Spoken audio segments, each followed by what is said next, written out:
হাত চাটতে চাটতে যদি হাতে চামড়া উঠে যায় তাহলে আমাকে কেউ দায়ী করবেন না।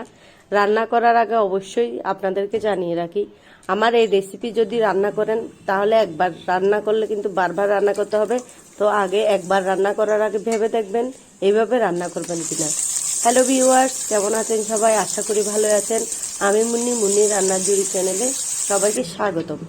তো আজকে আমি রান্না করেছিলাম পেঁয়াজ কলি দিয়ে মুরগির মাংস।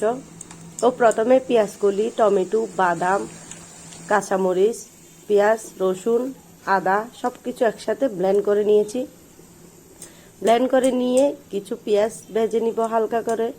সাথে দিয়েছি একটা গোটা জিরা দিয়েও ভালো করে ভেজে নেব। ভাজা ভাজা হয়ে আসলে দিয়ে দেব ব্লেন্ড করে রাখা মশলাগুলো, দিয়ে হালকা ভেজে নিয়ে যখন কাঁচা গন্ধ চলে যাবে তখন দিয়ে দিয়েছি এলাচ, দারচিনি, তেজপাতা, এগুলো দিয়েও ভালো করে ভেজে নেব।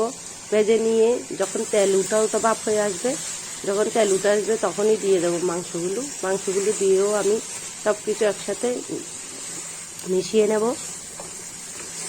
দেখুন, সব কিছু একসাথে আস্তে আস্তে মিশিয়ে নেব। অবশ্যই চুলার আঁচ কমিয়ে রেখে মিশাতে হবে, না হলে পুড়ে যাবে। মশলা পুড়ে গিয়েছে মানে তরকারির স্বাদ নষ্ট হয়ে গেছে। তো তার জন্য অবশ্যই চুলার আঁচের দিকে খেয়াল রেখে তারপর রান্না করতে হবে। এই পর্যায়ে দিয়ে দেব একটু লবণ, পরিমাণ মতো লবণ দিয়েও ভালোভাবে সব কিছু একসাথে মিশিয়ে নেব। দেখুন কি সুন্দর তেল উঠে এসেছে। তারপর দিয়ে দিয়েছি নতুন আলু। এখন তো ঘরে ঘরে নতুন আলু, সবাই নতুন আলু দিয়েছি। আর যদি আপনারা আলু ভেজে দিতে চান তাহলে ভেজেও দিতে পারেন, আমি না ভেজেই দিয়েছি। সব কিছু একসাথে কষিয়ে নেব। কষিয়ে নিয়ে দিয়ে দেব পরিমাণ মতো গরম পানি। আপনারা যদি বেশি ঝোল চান তাহলে অবশ্যই বেশি ঝোল দিয়ে রান্না করবেন। আর যদি আমি আমার পরিমাণ মতো করে আমি ঝোল দেওয়ার চেষ্টা করেছি। অবশ্যই কষানোর উপর ডিপেন্ড করে তরকারির টেস্ট, তার জন্য আমি অনেকটা সময় ধরে কষিয়ে নিই।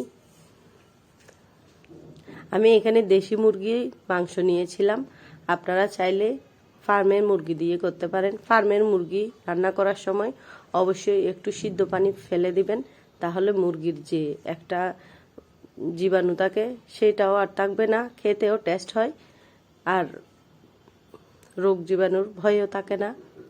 আপনারা অবশ্যই এটা মনে রাখবেন। সিদ্ধ করে একটু করে ফেলে দিলে, সিদ্ধ পানি ফেলে দিলে আর কোনো ঝামেলা থাকে না।